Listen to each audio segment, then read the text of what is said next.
Hi everyone, this is Mitch, and how's it going? It is Monday, April 23rd, 2018, here with your free live show. Of course, we are simulcasting live on Facebook Live and YouTube Live. So, no matter which channel you're joining us on, if you're joining us on YouTube, be sure to subscribe to our channel and hit the thumbs up, even though I'm not sure that that works. And if you were on Facebook, be sure to hit the like button, like our videos, and like and follow our page. This serves a couple different purposes. Number one, it helps us out. The show is 100% free, and doesn't cost you anything to hit that like button. Something that shouldn't take you a lot of time either or effort. And of course, this way also you'll get notified when we go live. I don't send out messages or anything or emails to anyone that doesn't sign up for those sort of things. So I wouldn't know how to do it that way anyway. So hopefully you guys are off to a nice start to the day. And for me, it's 5 o'clock in the morning, but that's life. Not a great day yesterday, I'll tell you that much. We had a couple of winners, but man, more losers than winners, and that is never a good thing. So, looking for a bounce back day. Certainly don't harp on the bad days, but we don't deny that they happened either. I'm trying to just still get my bearings straight with what we're doing here. So, there we go. If I just move YouTube, the phone for YouTube over a little bit, I can see what's going on Facebook. So, still we'll give everyone a couple seconds to join us here on the show, and of course we will do 3 free picks just like we normally do.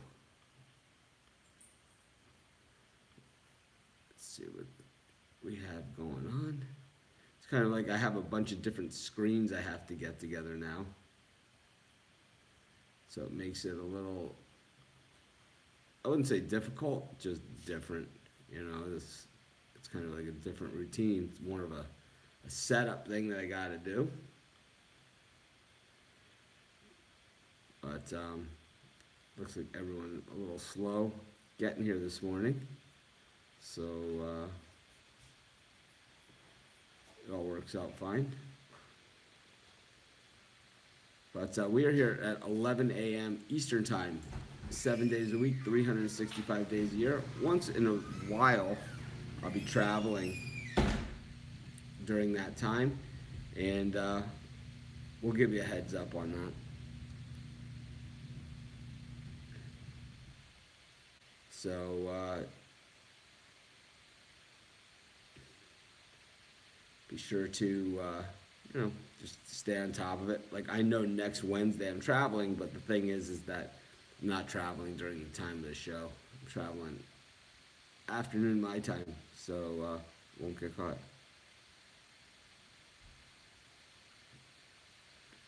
Bernie Whiteman flying out to Maui tonight for the week. Grab a surfboard and surf all day. So it's the only recommendation I have. As far as all the tourist things, to each their own. And everyone does their own thing. There's plenty of things to do in Maui. So I try not to get in the way of other people's vacations, as they say. Where in Maui are you going to be on the, what part of Maui?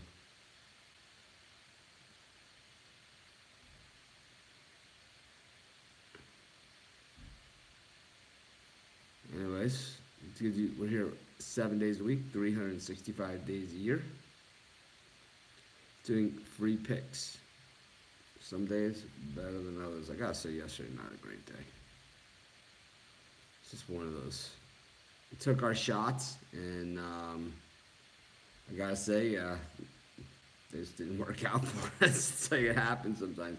When you're a dog better, like I am, you're gonna have days where the dogs don't do you any favors, and I think yesterday was one of those days.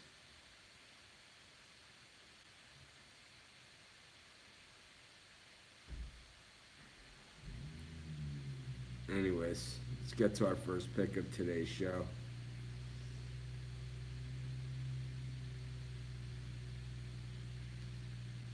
I like the over in the White Sox Mariners game. The total is set at 9, and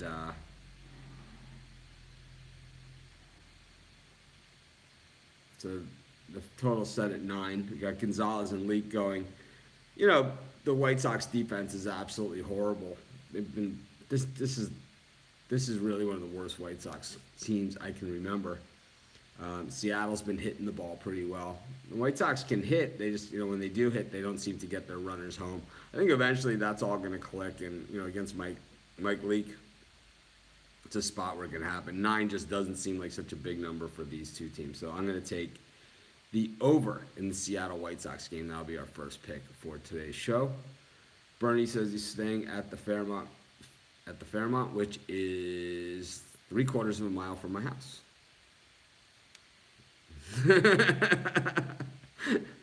It's right down the street. I'm sure you've seen pictures of our beautiful beach, and the beach there is awesome at the Fairmont. It's also right next to Polo Beach, which is another beach that's right there that is absolutely awesome. So you're going to be on the south side of Maui, where I live, and everybody has different things they like to do. I think the generic tourist things are always, if you've never been here, and it depends how long you're staying, those are always, things you want to do. The road to Hana. To me, it's like I'm just the type of person, I don't prefer the driving all day out to Hana and all that stuff. And even though there's some really cool stuff, black sand beaches, tons of waterfalls, everything like that, I would say that I'm more the helicopter ride guy. I think that if you're here for a long time, I would check out the other islands, if that's something. Yeah, it's all that stuff. Jay Styles, how much is your membership and how many teams per day? There's a series of YouTube videos that describe that. There's also, you can go to the site and get that information, pretty readily available. We don't need to stop the show and talk about it in front of everybody, because everybody else has the ability to click on sportschatplace.com and check it out, or you can go to sportschatexperts.com, and you have tons of different things that are available to you. So no need to ask me. But Bernie, if you have any more specific questions, you could always email me about that stuff, and I'll be happy to help you out. Anyways, we are here 7 days a week, 365 days a year.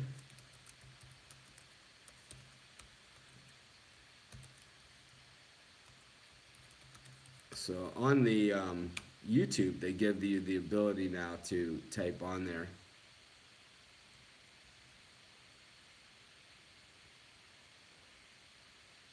It's your own publicity. Why not? Great response. Because that information is available. There's like 100 different things that are available. So it's like, I don't want to stop the show, go all the way down this list of stuff that if you just went there and looked yourself, you would find all the different things that are available. There's all kinds of stuff. I went out of my way and did all those YouTube videos explaining it as well. So, I mean, I took the time to do that.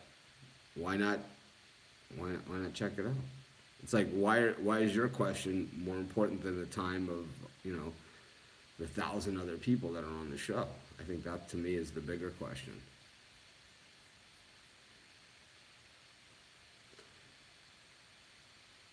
So it's nothing personal.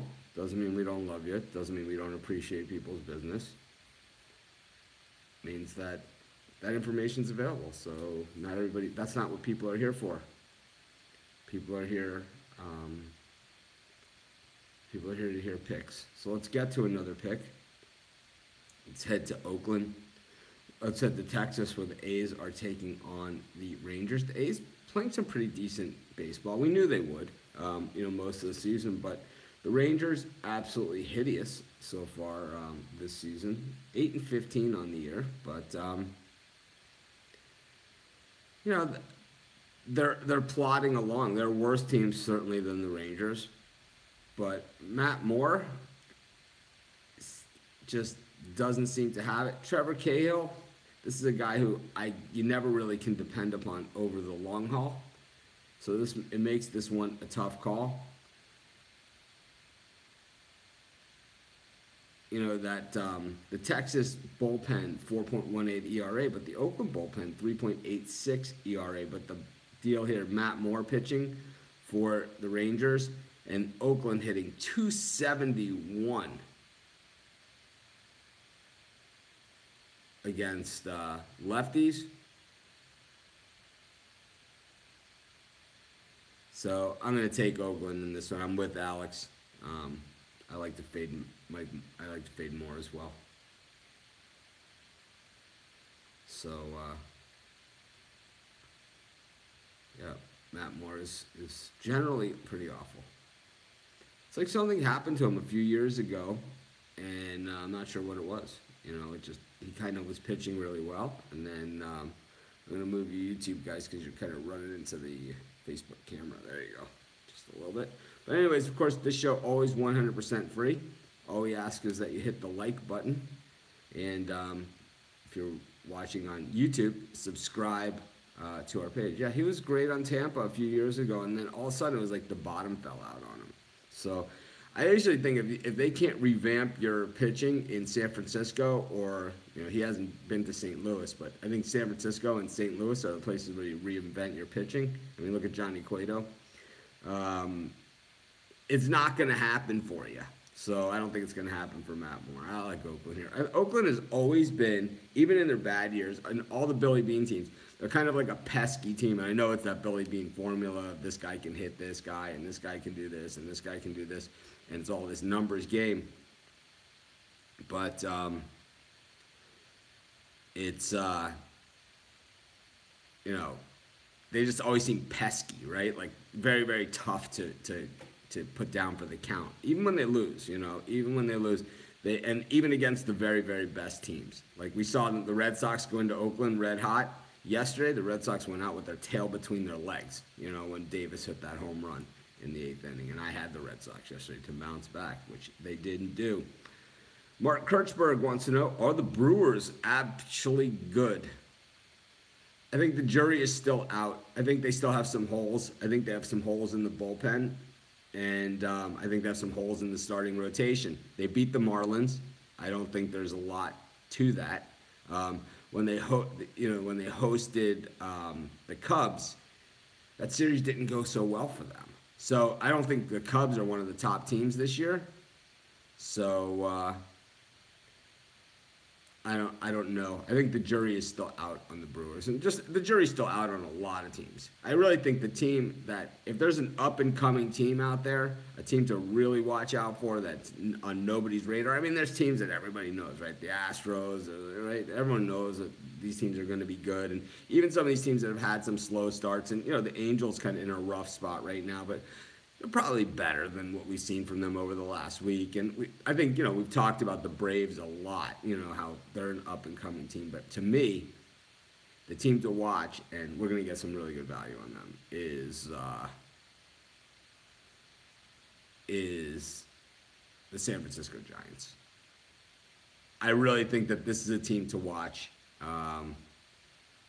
So I'm going to take, I just think that the Giants are, I picked them to win the West this year, and I still think they're going to win the West. We've seen that Arizona, certainly not unbeatable. They are having trouble scoring runs. They certainly have some weaknesses in the bullpen as well, and I believe the starting rotation is not as good as it,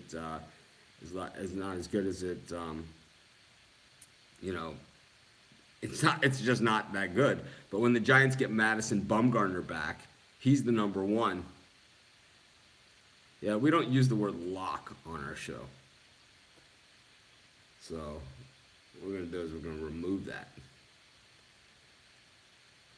Never. Lock is just death. Yeah, not many dogs look good tonight. That's the night that the dogs bite. Yeah, you should have your own site. Is what you should do, and give your best bets. That would be awesome. That would be the best. I mean, I appreciate you on the show, of course, but I don't. Some people, it doesn't even make any sense to me. I mean, I gave out the dog of the day. I love that pick. I love it. I took a lot of dogs. I think the dogs are alive tonight, to be honest with you. Anyways, I'm going to take the Orioles. Speaking of dogs, I'll take the Orioles to beat the Indians here. Carrasco on the mound for the Indians. And the weird stat about Carrasco that not a lot of people follow, and this is where we take advantage of it. No, I know you're not trying to steal my thunder, but it's, it's like you're just picking every single game. But whatever. It's okay. I don't really care. Everyone has their own thing. I don't necessarily agree with your picks all the time. As long as people know they're your picks and not mine, and not that I agree with them, then we're fine.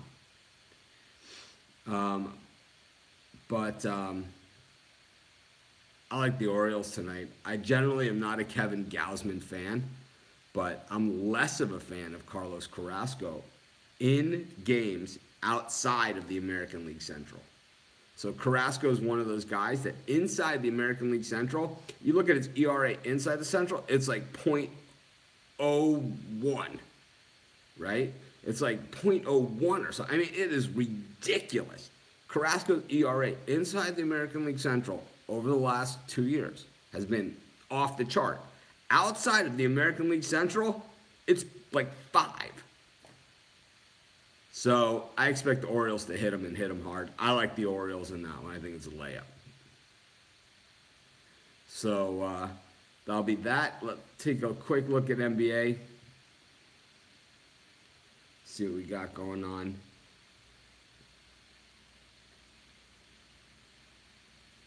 Yeah, I just don't love either of these ones. I just don't love the NBA tonight. I don't have a premium pick on either game. I'll probably put one on the second game, but I like the Rockets, to beat the Timberwolves. The Rockets just have not shown up in this series. I mean, they've been winning games, obviously, but boy, they just don't look like I'll say both the number 1 seeds hardly look like number 1 seeds. I mean, most, back in the day, not even back in the day, but normally the number 1 seed just blows.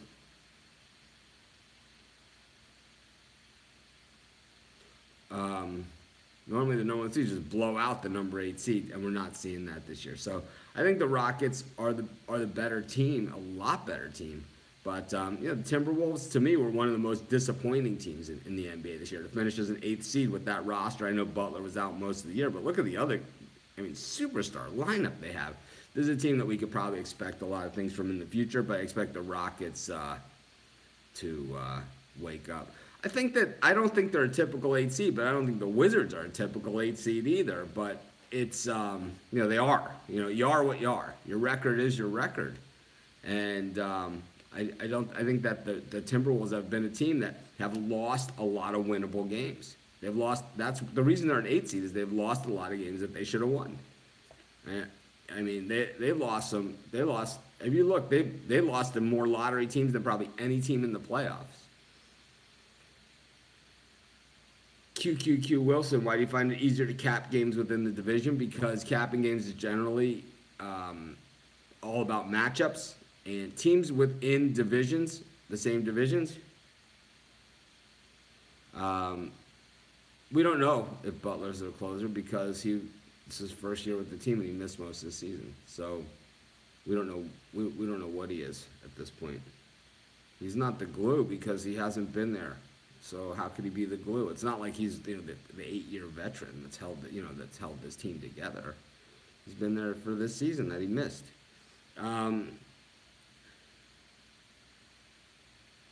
Anyways, teams within the division are built to play teams within their division. You see it in college sports. You see it in pro sports as well. If you know you're going to play Tom Brady twice a year, you better have some pretty good cornerbacks. If you're going to, so you build your team to play the teams that you're going to play the most. So if you play, 6 teams in the NFL division, if you play in baseball, I think more than half your games are against your division. So you build your team to match up against teams in your division. You build a pitching staff that throws the type of pitches that teams in your division have trouble hitting. It doesn't mean that outside the division, people are going to have trouble hitting those guys. And that's Carrasco. That is Carrasco to a T. But anyways, I'm going to take the Rockets here. I don't love this game. I'll be honest with you. I think the Timberwolves are not a typical. I could say that neither of the number 8s are typical number 8s, but they are what they are. The record is the record. And the Timberwolves, if there's a team that loses games that they shouldn't that they shouldn't lose, it's the Timberwolves. This was one of the toughest teams to figure out all season long. It's like just when you're ready to write them off, you can't, and just when you think that they're what is statistically my best sport, over the years, college football, NFL, and baseball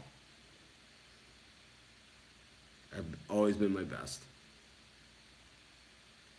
The reason being that why statistically those end up my best is because in college basketball, basically, and in all sports this happens to me too, is that like on the NFL, if there's a Monday Night Football game, my premium members, the people that have bought my yearly subscriptions, monthly subscriptions, people that have bought, weekly subscriptions, they expect a pick on Monday Night Football. Well, that might not be a game that I love, but I give the pick anyway. I know a lot of other cappers say, I'm taking a pass, right? It's like, I don't take a pass. Those Thursday night MAC games, those Tuesday night MAC games, I give out those picks.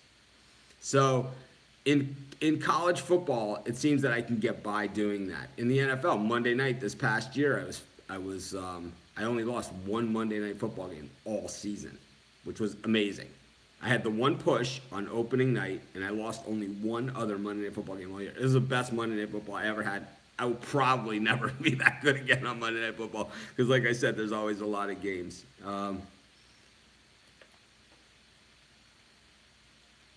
So I think that's a good question, but I think it runs season to season. But, I think generally it's the one that I put the most time and effort into when I'm doing it. And generally it's college football.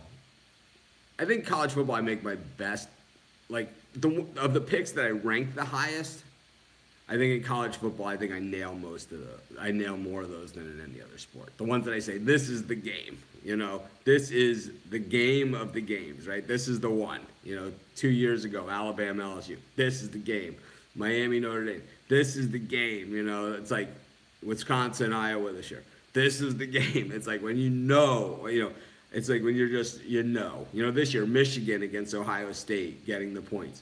You just, you just know sometimes, So it's like, it seems that in the bigger games, college football, statistically, maybe it doesn't always pan out that way. And I think a lot of it has to do with those midweek games is where I usually will fall. But anyways, I'm going to wrap up the show. That was a fun one.